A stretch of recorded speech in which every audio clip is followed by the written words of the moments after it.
BRS శవ రాజకీయాలు చేస్తుందని మండిపడ్డారు మంత్రి జూపల్లి కృష్ణారావు. బీఆర్ఎస్ నేత శ్రీధర్ రెడ్డి హత్యకు భూ తగాదాలే కారణమన్నారు. కేటీఆర్ నీచ రాజకీయాలు పరాకాష్ఠకు చేరాయన్నారు. ఆయన్ను ప్రజలు నమ్మే పరిస్థితి లేదన్నారు.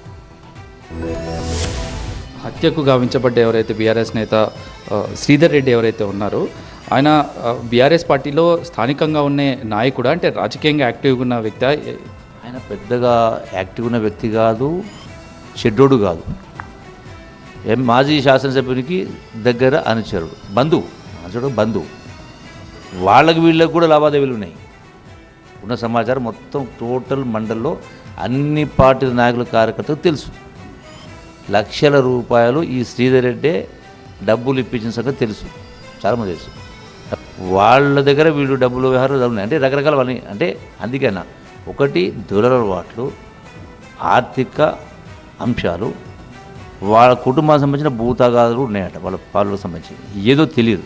మీ విచారణ లేకుండా బట్టగాల్చి మీదేసి, అంటే నా ప్రతిష్టకు భంగం కలిగాలి, దాని ద్వారా బీఆర్ఎస్ పార్టీ ప్రతిష్ట పెంచుకోవాలన్నది ఒక దుర్బుద్ధి తప్ప ఇంకోటి లేదు.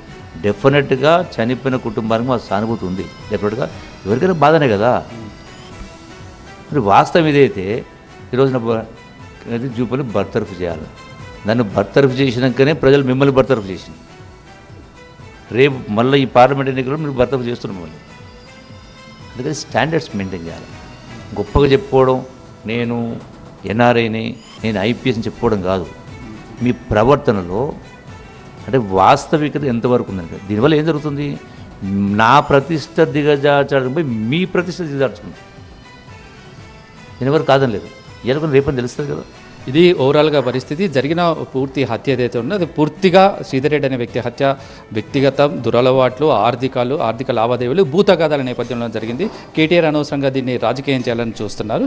ఖచ్చితంగా వాస్తవాలు తెలిసిన తర్వాత పరిస్థితి ఏంటో ప్రజలకు తెలుస్తుందా అంటున్నారు. Camera person Srikanth, 7 TV 9 Hyderabad.